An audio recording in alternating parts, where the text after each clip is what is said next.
મૂળ પંજાબના પણ ગુજરાતને જેણે પોતાની જન્મભૂમિ અને કર્મભૂમિ બનાવી, ગુજરાતને પોતાના મજૂર સંબંધો સાથેના આખા અખતરાથી એક મજૂર સંબંધો માટેનું આદર્શ રાજ્ય બનાવ્યું, એવા શ્રી ગુલઝારીલાલ નંદાએ પોતે તો પોતાનું જીવન ગુજરાતને આપ્યું જ, પણ એમના દીકરી પુષ્પાબેન પણ જ્યારે ડોક્ટર થઈને આવે ત્યારે કહ્યું, પુષ્પા કામ મેં લગ જાઓ.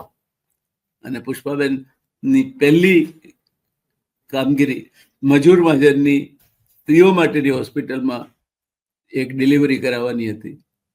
આ ખંત અને આ કાબેલિયતથી પોતા પાસે બધું જ હોવા છતાં લાખો રૂપિયા બનાવી શક્યા હોત, કરોડો રૂપિયા બનાવી શક્યા હોત, દેશ માટે પોતાની આવડતને હોમી દેનાર, પોતાના યૌવનને હોમી દેનાર, પોતે જરા પણ કંઈ પણ નથી એમ સમજી અને સેવા કાર્યમાં જવાહરલાલ નહેરુ હોય તો તે, અથવા લાલ બહાદુર શાસ્ત્રી હોય તો તે, કે ઇન્દિરા ગાંધી હોય તો તે, તેમના નેતૃત્વ નીચે નિષ્ઠાપૂર્વક, પ્રામાણિકતાપૂર્વક કામગીરી કરનાર ગુલઝારીલાલ નંદા એ આપણા ગુજરાતનું ગૌરવ હતા.